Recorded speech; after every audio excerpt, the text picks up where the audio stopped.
Hello, my name is Rob White, and I'm proud to be the Athletic Director for Saline Area Schools. It is my pleasure to share the following information with the Saline community. One of the toughest challenges our student athletes face on a daily basis is the temptation to use drugs and alcohol. As a parent, former coach, and now athletic director, it's a great concern of mine. We know that the use of mood-altering chemicals or controlled substances destroy and damage the core values of our athletic department, which include the team, integrity, responsibility, accountability, honesty, loyalty, and respect. The motivation and the message behind this video is very simple. We care about the health and the safety of our student athletes, and we want our Hornets making healthy choices. Most parents do not understand the extent our athletes are pressured on a daily basis to use alcohol and other drugs in our schools and in the community. The message that has been taught to our students is, just say no. Well, statistics show that this national campaign has not worked and will not work. We need to come up with a better idea. Why not start with our athletes? Traditionally, they are respected and are viewed as role models. Student athletes put in a lot of time outside of practice, lifting, conditioning, and skill building. Alcohol and other drugs negatively affect the student athlete during practice, competition, and during recovery. Most people do not realize that athletes remain one of the highest at-risk groups for drug use and abuse. And when it comes to athletes, even though we have the perception that many of them would stay away from alcohol and other drugs for the health of their body, it is many athletes who are abusing alcohol and other drugs. This is why we need to look at our codes and not only read them, but understand the motivation behind their intent. The codes are not only important for the health and safety of our student athletes, but will also lead to a better team. Let's forget the team aspect for now. Forget that consuming alcohol and other drugs is illegal for you and could result in severe penalties. Forget the relationships that you forge with teammates, coaches, and parents. Let's deal with straight facts and science. Let's talk about the physiological effects of drug and alcohol abuse. High school athletes reporting alcohol use during school year. Despite the belief that athletics will guard students from using mood-altering chemicals, the facts indicate that the culture actually encourages use. John Underwood of the American Athletic Institute has conducted physiological tests for the past 20 years. And by first studying what makes optimal performance possible, he has a unique perspective for what ruins it. It is from this vantage point that these slides were made. He is the master trainer for the New York Public Schools Athletic Association Drug Prevention Program, which is one of the largest mandated programs in prevention history. John was recently named as a consultant to the prestigious Pacific Institute of Research and Evaluation and the Underage Drinking Enforcement Training Center. John Underwood works closely with the training of the U.S. Navy SEALs. He has been the personal trainer of 28 Olympians and 5 medalists. Thus far, there are no positive effects of alcohol and other drug use on high-level physical performance. Young people must make healthy choices on and off the field. Success comes with sacrifice. What are you willing to give? What are you willing to give up? Do you want to play sports, or do you want to be an athlete? Here in Saline, we have a lot of students who want to play sports, but not many are committed to being an athlete. We are creating a culture that is very concerning. We have an atmosphere where publicly criticizing coaches and players is commonplace. Rather than supporting teammates and programs, we criticize programs and alienate teammates. Your child has coaches. You don't need to be a coach. Your child has friends. You don't need to be their friend. You are the only parents, and your child needs you to parent. Is this about parent success or kid success? Student athletes need a balance of recovery time and athletics. Middle school and high school students need help learning how to manage their time. What message do we send when we allow our kids to overextend themselves? What could their performance be if we help them balance their schedule? We want our kids to have everything, but can they do everything? to what point do students begin to overload themselves? The reality is that you have a very short window to get the maximum benefit of your workout. This also applies to academics. When you get 8 to 9 hours of sleep, you give your body opportunity to realize the gains of your conditioning. When this goal is not met, you start to play catch-up all day long. You will go into practice, games, and class with less than your best, and this is not the Saline way. How will drugs change your recovery cycle?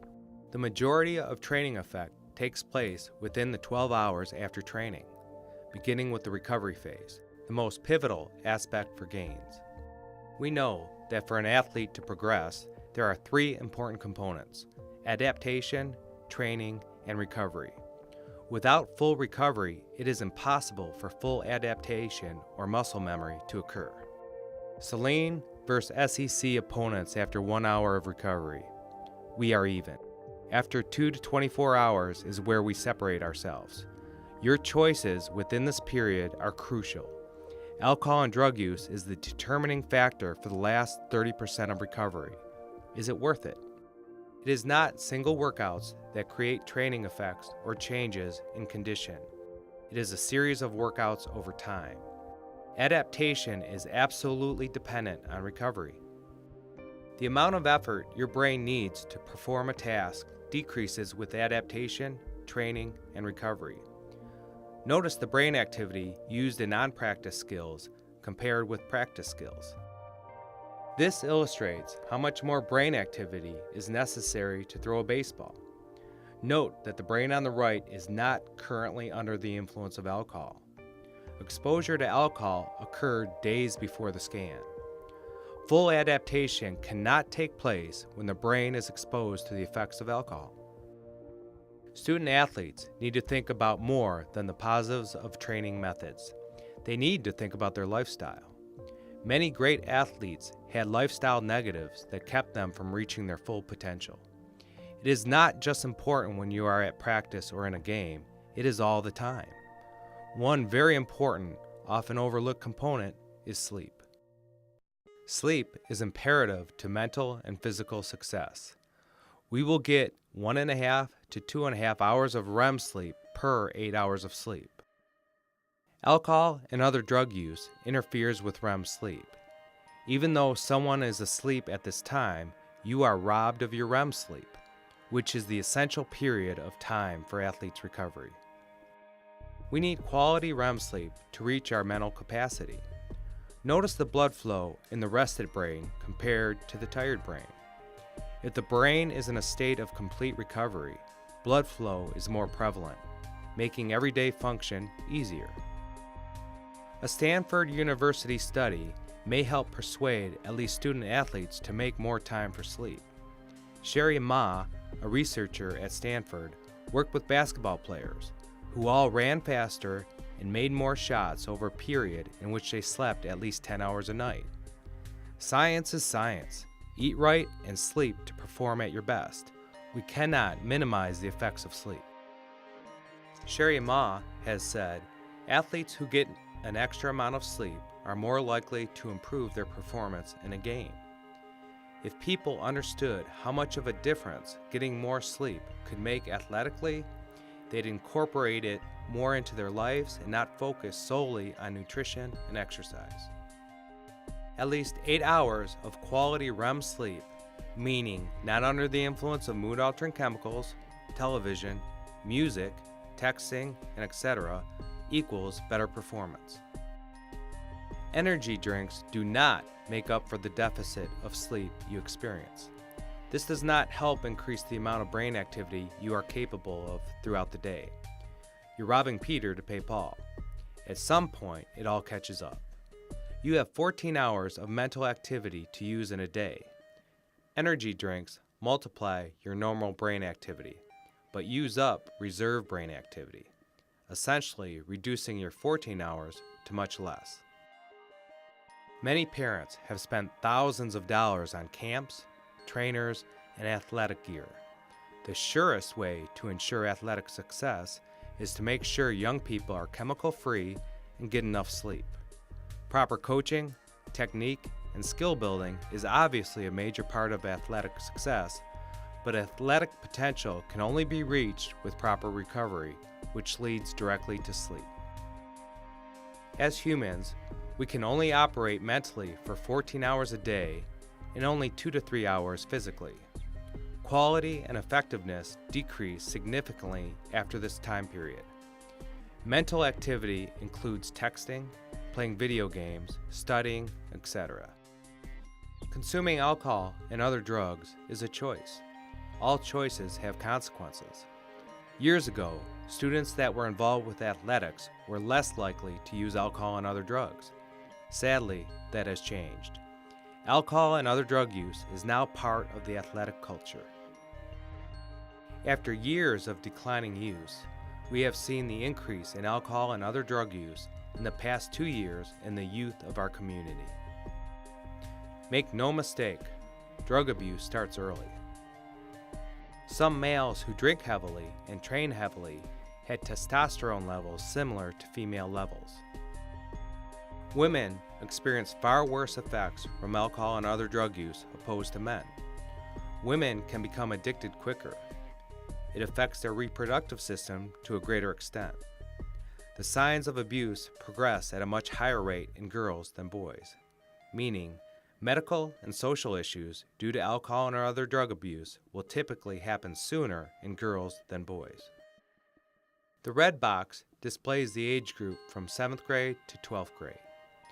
Notice the percentage of alcohol use reaches over 70% by age 17. Make no mistake about this data. Our students are using. It's not just males or females, it's everyone. Not only due to physiological factors, but developmental factors. We know that a teen's job is to develop their identity. We know if a student begins to use at this time, it can easily become part of their identity, who they are. Alcohol and other drug use negatively affects an area of the brain that isn't fully developed yet. The person who uses is more apt to make poor decisions for the rest of their life.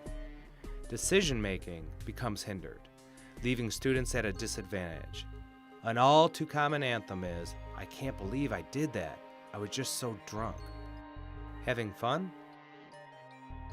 The most dangerous years of your child's life are during high school and college. THC is the active chemical in marijuana and is the mood-altering substance for which the drug is used. Like prescription painkillers, marijuana may have medical purposes. The use of these drugs for medical purposes is an appropriate action with the authorization of a professional doctor. Using these drugs recreationally is illegal and incredibly harmful. Long-term effects are far more serious than the short-term sensation. You can rationalize it, you can justify it, you can even make excuses, but science is science, and these are the facts. These are SPECT scans, the most sophisticated brain imaging technology available. This smooth view shows full activity. Bumpy areas and places that do not fill in are areas of low or decreased activity. This is an obvious and reasonable expectation for someone who continually uses methamphetamine. Notice the areas that are not filled in. This is an obvious and reasonable expectation for someone who continually uses the drug heroin. Again, notice the areas that are not filled in. Marijuana is harmless, right? Notice the areas that are not filled in. Habitual marijuana use damages the brain comparably to heroin and methamphetamine. The effects only increase with continual usage. Opinions vary greatly on whether marijuana should be legalized or not. However, this brain scan indicates that regular marijuana users, even when they are not under the influence, require more brain activity to do simple hand skills. With marijuana use being on the rise nationally, this is an important issue for our athletes in the years to come. If you ignore the effects of marijuana on the general functions of a human and think specifically through an athletic lens, the effects of THC on the brain are severely damaging. Cocaine targets one very specific part of the brain. while THC significantly impairs a much larger portion. For parents that grew up in an era where marijuana was harmless or insignificant, the new wave of marijuana being consumed by the youth of America is vastly more potent than the drug from decades before. Now let's debunk some myths about how long marijuana stays in your system. The metabolites of THC store in the fat cells of the body. How long THC remains in the body is dependent on the level of use. A daily user will have THC detected in their urine for up to 2 months. Now let's talk about the drug that causes more damage and deaths than all the other mood-altering chemicals combined. Starting with the SPECT scan, you can see that there is a significant difference in areas of the brain that are exposed to alcohol. The earlier you start, the quicker the damage. Neurologists around the world agree that the drinking age should be 25. 3/4 of the European countries that have a younger drinking age than 21 have a higher abuse rate, binge use rate, and deaths related to alcohol. Heavy weekend users equals 5 or more drinks per night. This is what our students are drinking. They are drinking to get drunk. The vast majority that do drink consume more than one drink. So the old adage, "I only had one," is not accurate. Studies by Susan Tapper from the University of California show that 15-year-old non-drinkers compared to 15-year-old drinkers have far more average brain activity. They were drinking on average once or twice a month, but when they did drink, it was to a relatively high quantity of at least 4 or 5 drinks per occasion. This is what our high school kids are doing. Over 2 decades of studies and over 14,000 tests, the American Athletic Institute has found that social drug users showed an 8% decrease in startup speed from 0 to 10 yards in the 40-yard dash. Acceleration decreased by 6% in the 0 to 20-yard range. Agility reaction time decreased by 8% in the first 5 yards. Strength decreased along with force, explosive power, and power endurance. Keep in mind, this is consistent over 14,000 tests done over a decade.